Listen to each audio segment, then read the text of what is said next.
basically. But if you don't know me, I'm Sam Joeckel. I'm a professor here at PBA. And in 2017, I was the London semester faculty sponsor. Natalie and Caroline joined me on this adventure. So we are going to present 3 papers that are inspired by our experiences living in London, studying together for 3 months. My paper is entitled Travel and Trauma. In September of 2017, my wife, our 2 kids, my wife's back there, one of my kids is back there, that's Reed, that's my son. Not that one, not that, that one, the well-behaved one. Sorry, Gavin. I'll start over. In September of 2017, my wife, our 2 kids, and I boarded a plane with 9 PBA students bound for London. On the day of our departure, power had not yet been restored to our house. Hurricane Irma had bludgeoned the state just 5 days earlier. But I didn't care about the mess that Irma had made of our yard.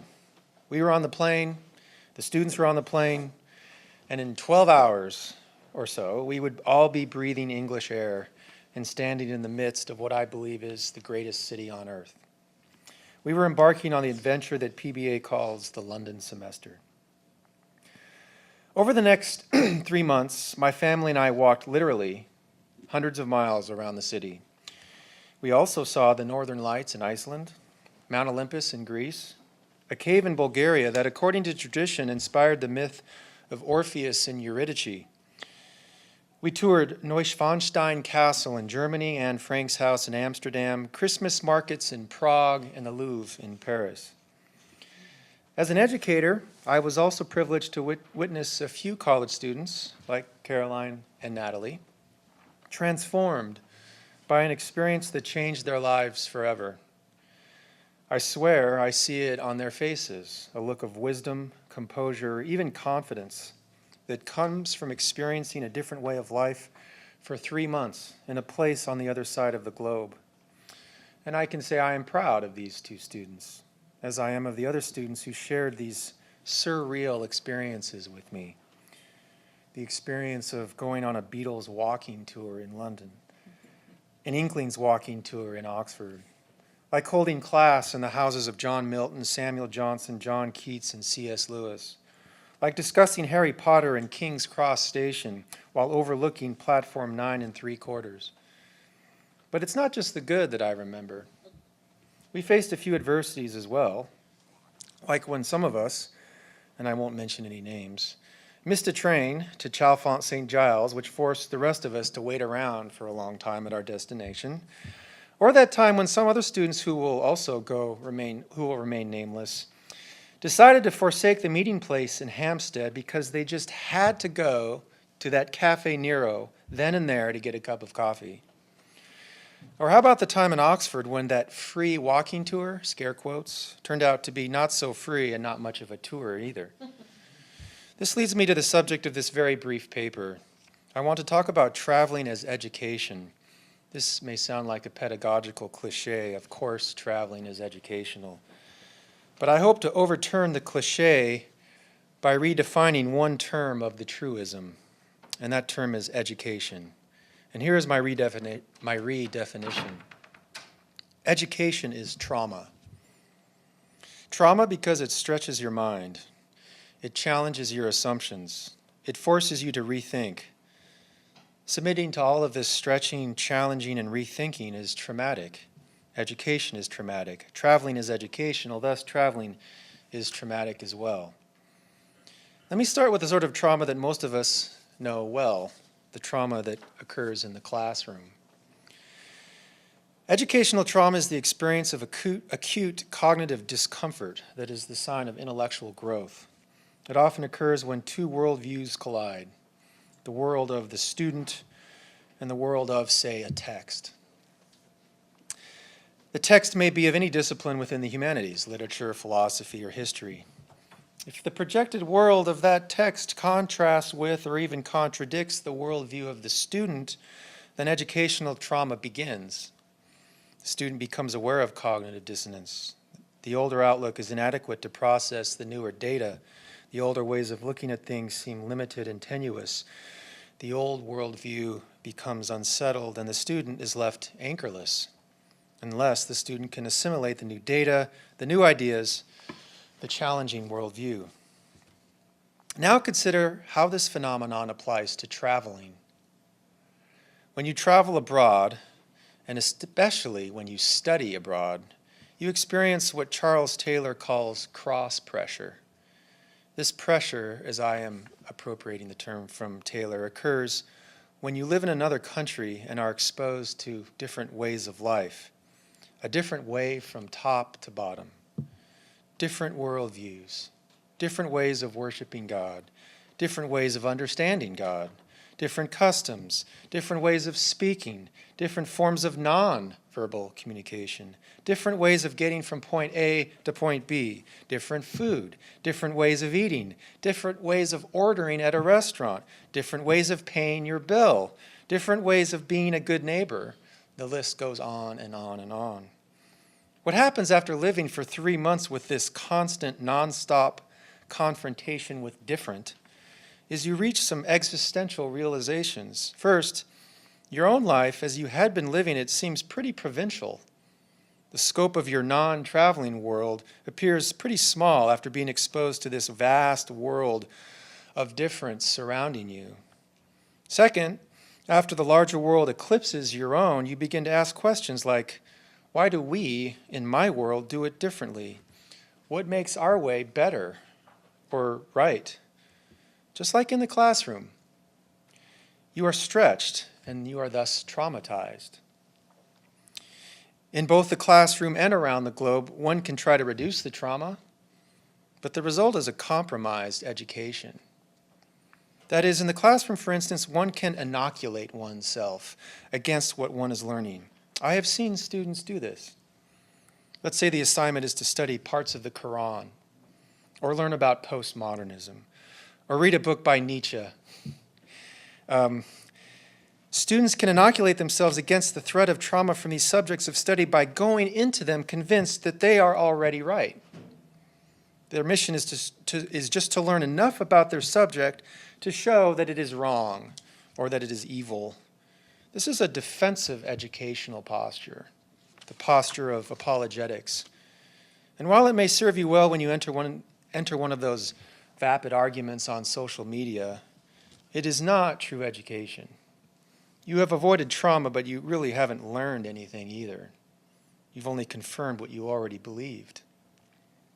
Likewise, you can protect yourself from trauma while traveling abroad as well. Just as you do in the classroom, you assume a defensive stance. You become predisposed to dismiss as stupid or weird whatever is different from the U.S. and your American lifestyle. Years ago, my wife and I went on a Globus tour of Greece and Italy. The advantage of these organized tours is their convenience. The disadvantages are the people that you travel with. It was painful for us to watch the stereotypical loud Americans ridiculing whatever diverged from their Americanness. Ridicule was their response to a perceived threat, the threat being what I identified earlier as difference. My advice for traveling abroad: don't inoculate yourself. Suspend judgment. Open your eyes and mind. Be fully there. Don't be afraid to be uncomfortable. A few weeks ago, I read a travel advice article in Time magazine. The goal was to minimize stress while traveling. On the one hand, I found myself agreeing, yes, plan ahead to minimize stress. My wife, for instance, does a fantastic job planning our trips, ensuring that we are standing on the right train platform at the right time and that we are walking in the right direction when we can't read the street signs. But on the other hand, I feel like you should expect stress. It's part of the experience, part of the challenge. Like when I drove a stick shift through the busy streets of London, or when Caroline discovered that the hotel she booked in Wittenberg was actually not in Wittenberg. Or when, while trying to jam into a packed tube car during rush hour, my son almost ended up on the wrong side of the closing doors. Reframe the stress as the challenge and exhilaration of traveling. And don't try to inoculate yourself against difference. The U.S. is just one of 195 countries in this world. The other 194 have a lot to teach you if you are willing to embrace some educational trauma. And I think Natalie will go next.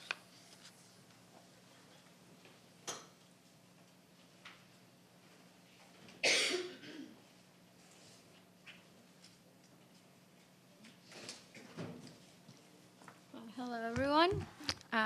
I'll be also talking about this London semester, and my paper is titled, well, it's not really titled, but because I can't really name it untitled, so I just came up with something simple like Away at Oxford, but it's the content that matters, not the title.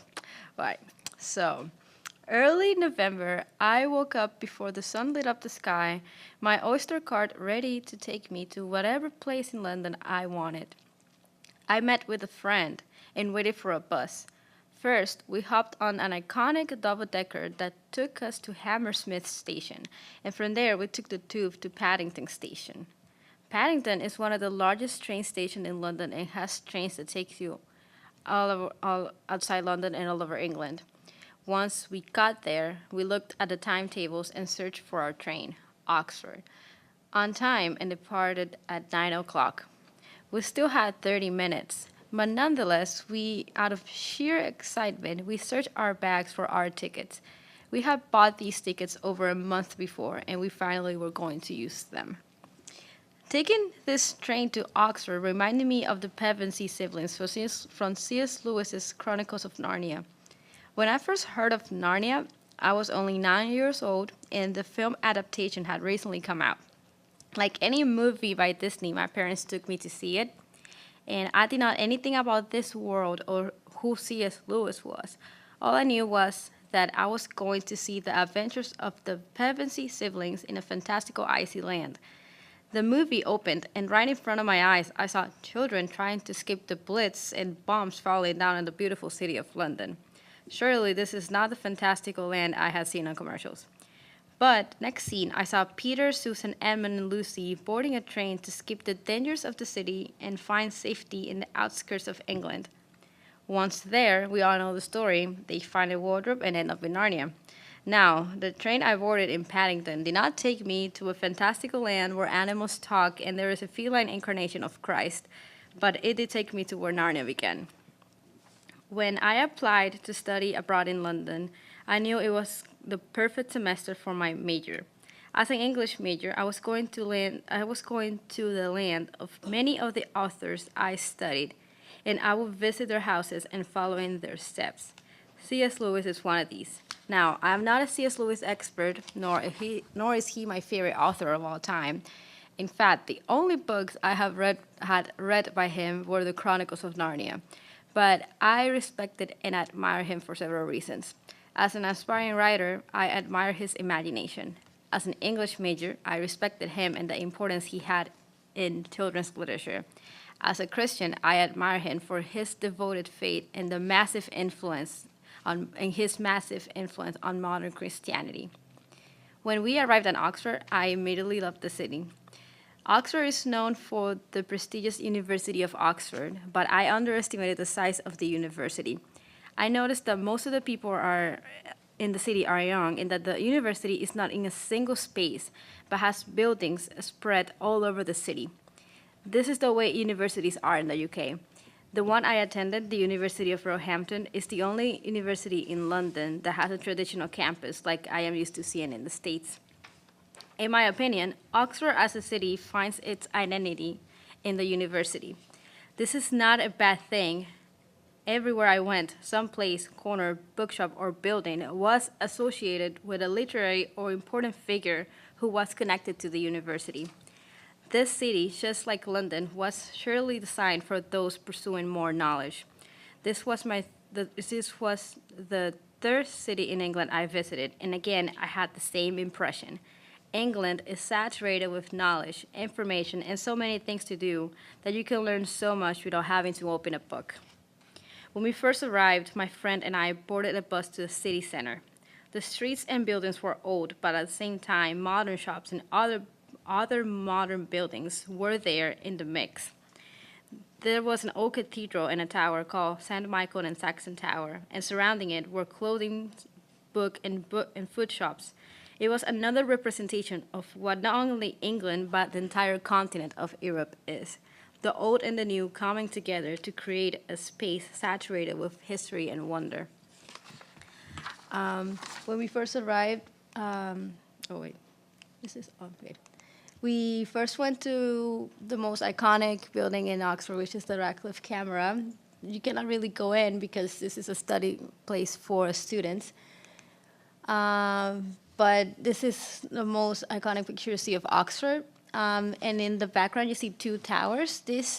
Rumor says that these two towers were the ones that inspired J.R.R. Tolkien, the author of Lord of the Rings, and the second book in the trilogy, The Two Towers.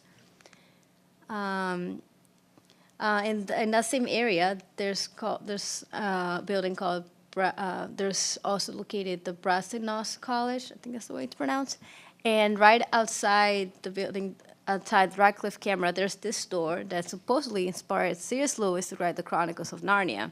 So picture this: one evening, it's snowing. He's just coming out of the building, and the first thing he sees is this door, and right next to it, there is a lamppost right there.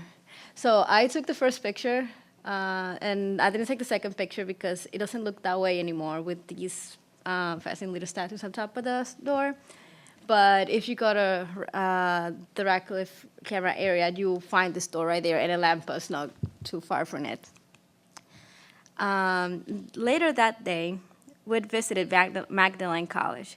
This college, of course, part of the University of Oxford as well, was where C.S. Lewis taught. During his teaching career here was where he converted from being atheist to being Christian. When we first arrived at Magdalen College, we were told of a couple of particular locations we were going to find familiar. These locations inside Magdalen College were film locations for the Harry Potter movies. So not only was I following in the steps of the man that created Narnia, but I was also stepping into a little piece of Hogwarts. Moving on, we finally reached the place I had anciently been waiting for, Addison's Walk. But before we get there, this is Magdalen College. This appears in, I believe, the first Harry Potter film. In the UK, it's called Philosopher's Stone. In the US, the Sorcerer's Stone. And this is one of the locations, especially in the hallways when you can see the arch buildings. And this is the building where I believe C.S. Lewis lived. Professor Joeckel pointed us that he believes the room, I think, this one over here, was it? Might have been his room. And it was probably, while living here, that he decided not to be no longer an atheist and started to believe. So like I was saying, we reached a place called Addison's Walk. Addison's Walk is a footpath located in the same college. It is surrounded by trees and leads alongside a river. This river is, in fact, a tributary of the River Thames, and Oxford is the last major city that the river reaches. When in central London, the River Thames is an iconic element of London itself. Surrounding it are some of London's most famous icons, such as Big Ben and the Tower of London, and on it, one of its bridges is Tower Bridge, which it's mistakenly called London Bridge. When walking in central London, there are small pleasures such as walking alongside the river while the city surrounds you, walking past both contemporary and old buildings. If one were to keep walking alongside the river, one ends up in Oxford. So follow the River Thames and one of its tributaries to Oxford and encounter Addison's Walk. One factor that makes this pathway special is that Lewis loved to take walks down this path with some of his fellow writers. One of these writers was none other than J.R.R. Tolkien. While walking this path, my mind could not wrap itself around the idea that I was walking the same footsteps of two renowned authors, two writers that I aspire to emulate. So this is the walk. Something I've been planning for more than a year before going to England. I own this shirt that says, "Not all who wander are lost." Not many people know, but this is a quote from one of the Lord of the Rings books, and already in my mind already knew that I wanted to take a picture with this shirt in this path because that's where J.R.R. Tolkien walked. It was very small, probably insignificant thing, but it gave me satisfaction, and taking that picture while wearing this shirt gave me a lot of joy. This is the tributary of the River Thames. That's what you see right before you start walking that pathway. And there is a poem right outside, like next to a wall, on a wall next to the path, that is a poem by C.S. Lewis that he talks about Addison's Walk. Then the next day was another highlight of the trip. Just outside the city center and a short walk away from the closest bus stop, we finally arrived at a picturesque cottage-like house. This is it, my friend said. This is the culmination of my trip to England. We were at the Kilns, C.S. Lewis's house. She had studied the Inklings, Lewis's literary group, just a few months prior, and now we were there, experiencing the mega trip for Lewis fans. We had a guided tour of each of the rooms, and in each room we learned pieces of information about Lewis's life. The house and its furniture are not the same as Lewis's time, but it has been designed in a way that everyone who visits can get a look into his life and works. The Kilns is a simple house, yet there is something interesting to learn in each room, such as why there's a staircase right outside the house or why the kitchen is painted with some vibrant colors. At the end of the tour, my classmates and I got to study Lewis's work in the house library, and there I got to try Turkish Delight for the first time. You may remember that Turkish Delight is what the witch gives Edmund when he first arrives to Narnia and convinces him to sell his family to her. Eating Turkish Delight in Lewis's library was something small, yet something that made the experience a lot more memorable. So I'm not going to share too many pictures of the house because I want to leave that as a surprise when you go there. But this is me outside the house, and there's a plaque that says C.S. Lewis and lived here between this year and this year. This is a view right outside the house. And just one picture, a sneak peek, is his office. And you can, this is not the exact same table that he had, but it is a very good replica. And you're pretty much seeing the same view that he saw when he was writing, or when he was in his office. And right in front of the house, there is this big area surrounded by trees and a lake. And I've heard that apparently when it snows there, it feels like Narnia, so might have inspired him. But we went in the fall, so there were fall leaves everywhere, and still felt like a very magical experience. And this is Turkish Delight. I tried it, was good, but not good enough to sell my family to the Witch of Narnia. But it was still good to try. I recommend trying it out, just so you can get a taste of Narnia, I say, as close as we can. So, to end the day on a high note, my friend and I had dinner at the Eagle and Child. This pub was where the Inklings met to discuss their works. It was the perfect way to spend my last night in Oxford, hanging out with a dear friend and discussing what we had learned about Lewis that day. A quote by Lewis written on the walls of the pub captures this experience. My happiest hours are spent with 3 or 4 old friends in old clothes, tramping together and putting up in small pubs. So that's my friend over there. I sadly not take a picture outside the pub. I was too tired and I thought I did not look cute at all. So she took a picture outside the Eagle and Child. And this is the quote that I just read. That it's not really on a wall, but on one of the, I don't know how to describe it, but it's like as soon as you enter, this like right in front of you. And I thought it was really appropriate, especially because it's a pub and it's the most English thing ever to just go there and be with your friends. And so on my last day, before catching a train back to London, I still had one more place to explore, and that was Christchurch College. So far, I have visited the places where Narnia and Lord of the Rings were born and places that brought Hogwarts to life. Now, I was going to visit the place where Wonderland was created. Lewis Carroll taught at Christchurch, and that was where he received inspiration to create Alice's Wonderland. Carroll was inspired by Alice Lindell, the youngest daughter of the Dean of Christchurch College. It all began one day when Carol was telling Alice and his sisters a story about a bored girl and the adventures she experiences. Moreover, at Christchurch was where more scenes in the Harry Potter movies were filmed. So while walking down the stairs of one of the buildings of the college, I could not help but imagine myself walking through the halls of Hogwarts ready to be sorted into a house, or maybe expecting to see a white rabbit and follow it down to Wonderland. For me, Middle-earth, Narnia, Hogwarts, and Wonderland came alive in this trip. So this is the view right outside Christchurch College, and this might look familiar. This is where, these are the stairs that you can see in the Harry Potter films. And this small dining area was what inspired the dining hall in the Harry Potter films. In real life, it's not as grandiose as in the films, but it just gave inspiration as the professors sit at the end while the students are all in vertical tables.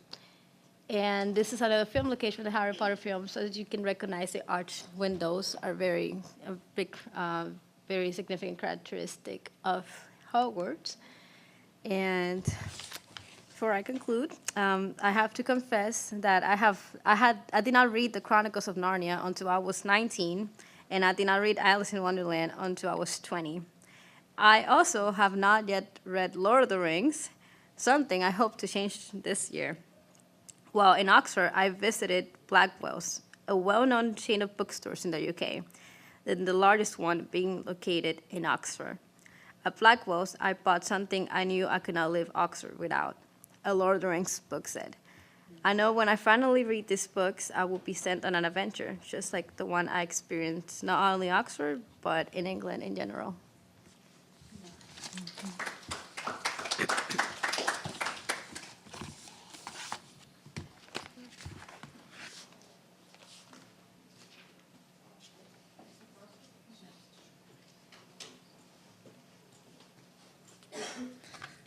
Hello, everyone. My name is Caroline Shrope, and I will be sharing my paper titled Travel, Tangible and Terrifying. Traveling makes life tangible and terrifying.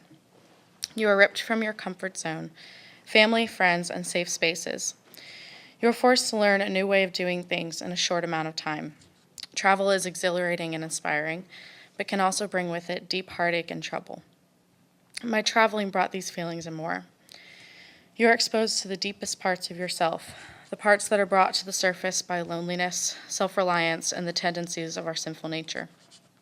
Although the 3 months I spent in London were some of the most challenging times in my life, they were also the most impactful, and I would not trade them for anything. I was given the opportunity to stand in the places where many of the people who have shaped my faith and my outlook on life lived out their day-to-day lives. I was able to experience Oxford, where Lewis was inspired to write prose, John Calvin's church in Geneva, Switzerland, and Germany, where Martin Luther was inspired by the Holy Spirit to call for reformation in the church. Each opportunity showed me how terrifying travel can be, while also handing me the most tangible of memories and encouragement. I had 2 journals while abroad. One was small and leather-bound, ready to be whipped out at the smallest thought, quote, or idea, and the other larger, prepared to hold all of my experiences and memories. I tend to write sporadically, and abroad it was no different. I loved writing down my thoughts and experiences because they summed up how I was feeling and what I was learning at that specific time in my travels. This excerpt is the first one I wrote on my first day in London exploring the city. First day exploring the city, I think I could live here for the rest of my life and still not experience everything London has to offer. On my first trip out of London to Basel, Switzerland, I was sicker than I have ever been in my entire life. My voice had been stripped from me 3 days before. Every swallow felt like daggers piercing my throat, and my ears were in so much pain I felt on the verge of tears. This is what I wrote in my small journal while waiting for my flight. I'm sitting in the airport terminal. It is 6 a.m., and I have been traveling since 2. I am so sick. Every swallow is agony. My ears are more pressurized than they'll be on the plane. I've had about 5 hours of sleep in the past 48 hours, but I'm going to Switzerland. When I arrived in Basel, I realized how hard it would be to communicate. I didn't speak any German, nor could I even make any sounds with my voice gone. Although this brought me lots of sympathy and a few free items from a kind barista at Pret, it made finding my way around very difficult. I explored the city by foot, hopping on a few buses as they came by. I sat, read, wrote, and painted in various locations. This excerpt was written after I had settled into my Airbnb. I've made it to Switzerland.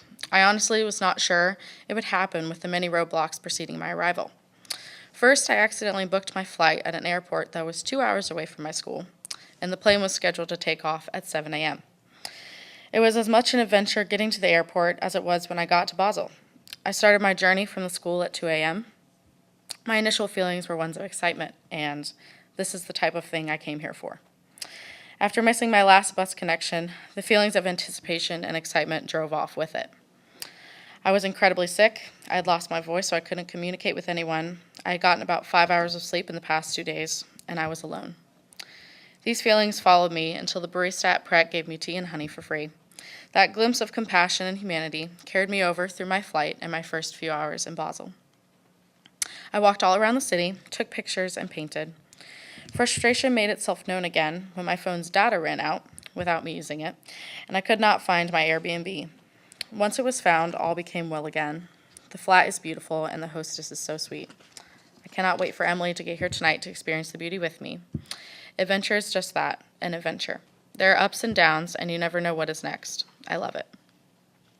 This was the first time I traveled alone to another country. I learned a lot about myself and what I am capable of achieving. Even at my lowest health and greatest feeling of loneliness, I was still able to create and explore. The days got better as my friend Emily, a PBA alum who was an au pair in Switzerland for the semester, arrived. We went hiking, found the grave of Erasmus, and watched Wes Anderson films. Although traveling alone builds character and is a great source of inspiration, traveling with a friend is always preferred. The next excursion I took was a round trip from London to Geneva to Wittenberg and then back home to London. The first half of the trip in Geneva was beautiful and restful, but the last few days in Germany were raw and difficult, with small but meaningful displays of Christ's love and promises to me. This section of my journal was written on the train towards the airport. On another train once again, this time headed towards Gatwick Airport, a stop towards my destination of Geneva, Switzerland. It is 5:30 a.m. I did not sleep at all. I'm listening to Bon Iver's newest album, and I couldn't feel more alive. This is living. I boarded the plane to Geneva, Switzerland, to meet up with Emily once again. The flight was hassle-free, not without the usual lost tickets and elusive terminal. Geneva was clean, beautiful, and tranquil. I toured John Calvin's church and the Roman Empire-era ruins that lay underneath it, and walked along the rolling hills of the countryside while watching the sun set over the Alps. I hiked by pastel villages and hotels tucked deep inside the mountains, and even stumbled upon the place Rousseau came to write in Escape while living in Bern. I wrote this while drinking coffee and painting in front of a small pink hotel. Currently sitting at a picnic table in front of a Swiss hotel and restaurant in the middle of nowhere in the Swiss mountains. All I hear is French and the sound of running water. The colors look like they've been lifted out of a Wes Anderson film. So tranquil, so beautiful. These were some of my favorite days during the whole of my three months abroad. The next day, I was on my way to Wittenberg, Germany, to join with thousands of people in celebrating the 500th year anniversary of Martin Luther nailing the 95 Theses to the door of Christ Church. I wrote this while waiting in the airport. Another day, another airport. Reading 1 Corinthians while I wait for my flight. It said, "So that your faith may not rest in the wisdom of men, but in the power of God." Good to remember as I jet off to celebrate the great figures of the Reformation. My trip to Germany was an adventure complete with a broken debit card, a phone that failed me, and a hotel that I had booked 2 days prior that turned out to be a non-English speaking tiny bed and breakfast 5 miles outside of town. I felt like a vagabond lifted out of a novel, which sounds much more glamorous than it was. It included more walking than anticipated, no way to buy souvenirs and sometimes food, and the necessity to rely on the kindness of strangers, which, in a way, turned out better than I could have hoped for. When you are in a country that speaks another language, you must learn how to step out and be vulnerable. ask the right questions, and learn from your mistakes. This can be terrifying, but also empowering. I became much more comfortable as I continued to travel throughout my 3 months in London. My trip to Germany was the ultimate test for these truths. This is an entry from my first day in Wittenberg. I feel like a traveler out of an 18th century poem. I'm lying in bed at what is apparently a small, non-English speaking German bed and breakfast. I thought I was booking a hotel in town, but instead I am here, an hour's walk from the city. The only thing I have had to eat today, up until now, is a McDonald's wrap and French fries. There's a restaurant downstairs, but the only person working didn't understand me when I asked for dinner. So instead, I've mixed instant oatmeal with the hottest water the sink can give me, which is not very hot. Also, there's a dying bug on the table. Yes, dying, not dead. Needless to say, the rest of the day was pretty good. I got to explore 2 Luther exhibits. One that was his house, and another that was specifically for the 500-year celebration. I walked down the street a bit, and when I got to Christ Church, there was a service going on that I got to sit in on for a bit. After, I walked to the tourist information store to charge my phone that held my emergency data, and proceeded to ask the woman behind the desk about city transportation, of which there was none. I then told her about how far I had to walk and that I was not able to withdraw cash. She took pity on my predicament and offered to drive me to the hotel after she got off from work, since she did not live far from there. And that is what she did. Her name is Christine, and she was so kind. Breakfast is at 8 tomorrow, so I'm going to head to bed early. This next section I wrote in the airport, waiting for my flight home to London. Sitting in an airport lends itself greatly to free time. I will take advantage of that and write about the past 2 days. Yesterday was an example of God's grace over and over again. I woke up, still stressed from the prior night, proceeded to quickly get dressed and head downstairs for breakfast. There were 4 sets of guests, and one was a girl and her aunt, hailing from Brazil. She came up to me, asked if I knew English, which I then answered her saying that it was the only language that I knew. We struck up a conversation and ended up spending the whole morning together, conversing about our travels and mutual love for the Reformation. I joined them as they prayed in Portuguese for the day, thanking the Lord for his mercy, and even did an interview with them for the aunt's church history course that she taught in Brazil. One of the bed and breakfast workers gave all of us a ride into the city, which was a blessing because it was raining and it would have been a miserable walk. We spent time in Christ Church until it stopped raining and then explored around town. We parted ways around 1 o'clock and promised to stay in touch over social media. It was nice to have someone to speak with for a while. I then wandered the city, taking pictures and searching for someone who would take my card so that I could eat. I finally found a place that only served dessert, and then a pizza place. I began my walk back to the bed and breakfast around 4 o'clock so that I could walk in the daylight. And it was the most beautiful and encouraging walk. The sun was setting, and I saw the most incredible rainbow I have ever laid eyes on. I saw the entire arch from start to finish, reaching over farms and rural houses. It was breathtaking. I was in a beautiful state of peace and thankfulness. These feelings, of course, could not continue, and promptly disappeared when I reached my hotel, only to find all the lights off and the doors locked. I exclaimed that this could not be, cried, and knocked on the doors. In my state of panic, I remembered my keys, and that the woman who had handed them to me had said many words in German to me before handing them over, to which I responded with a head nod and a smile, not having the slightest inkling into what she had said. Maybe one of them opened the door. It didn't open the first couple doors I found, but after searching for a while, I found a back door up some stairs. That was my last hope. Thankfully, the key turned, and I proceeded to have a hot shower and eat my pizza. A better ending to the night than expected. I'm not sure why I found it so important to make the trip to Germany on my own. Maybe it was because I am German and wanted to explore my roots, or because I felt like I may experience a spiritual awakening, being in the place where the Reformation gained momentum.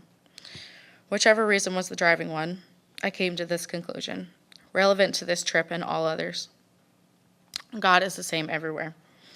Whether I'm standing in the church of one of the greatest men of the faith, peering over his grave, or sitting in my dorm in West Palm Beach, his omnipresence does not change, even when I move location. This may seem obvious to some, but it was a revelation to me. I went chasing the stronger presence of God, and found that it had been with me the whole time. Being in Wittenberg made this truth tangible to me, and I believe will stay with me for the rest of my life. One weekend, we took a trip to Oxford with Dr. Joeckel in the class. This was the weekend I had been waiting for all semester. C.S. Lewis has been a driving force in my faith with the Lord and in how I relate to culture and my own passions. His gift of using fantasy to deepen the gospel lights a fire within me that cannot be put into words. It was for these reasons that I believed this trip would inspire me like no other, and like Germany, succeeded in that while also giving me what I did not previously expect. My weekend in Oxford was one of my favorite weekends of the semester. We started the trip by walking around the university and exploring the streets near the Baudelaire Library, saw where Lewis and Tolkien lived on campus, and strolled down Addison's Walk, where Lewis came to faith in Christ. That night, my friend Natalie, different Natalie, there were two Natalies, and I stayed in the most adorable Airbnb. The host was so kind and made us the most beautiful breakfast in the morning. The next day, we spent our time at the kilns. It was incredibly moving to be where Lewis was, to walk where he walked and look out the same windows he gazed out of. After our tour, we all gathered together in the back room to talk about his books. Biscuits and tea were provided, and we nibbled and drank and laughed. It was wonderful. After we left the house and walked through his garden, we strolled around the pond, Shelley's pond, behind his house. I could feel the presence of wonder, almost like a deep magic. We also spent time at Lewis and Warren's church. I sat in his pew and laid a flower from his garden on his grave. The next morning, I attended a service at St. Ebb's Church, where the couple from one of my favorite books, A Severe Mercy, attended. Overall, an incredible and meaningful weekend. This trip fueled my creativity and wonder for life. I cannot explain the energy and spirit of Oxford and the kilns. I left with a renewed passion and zeal for the wonder of the tie between fantasy and the gospel. How tangible my sin seems in the character of Edmund, and how even more tangible Jesus' love and sacrifice are in the body of Aslan. It is surreal to stand in the room that birthed the land of Narnia, but similar to other adventures, did not bring with it the gravity of illumination I craved. Like Germany, I was seeking a deeper knowledge of the Lord and hoping to find it in a certain place because of a certain person, only to find that God is the same everywhere. This truth does not take away from the meaningfulness of those places, but brings with it an even deeper knowledge of God. The same spirit that infused Lewis with the Chronicles lives inside me. The same spirit that influenced the doctrines of Calvin lives inside me. The same spirit that gave Martin Luther the courage to stand lives inside me. This truth was the most terrifying and tangible truth to accept, because it meant I have no excuse for mediocrity. I can no longer fall back on my circumstances and location for my apathy and lack of passion. These are the experiences that woke me up to life and the truth that God is the same here, there, yesterday, today, and tomorrow. Thank you.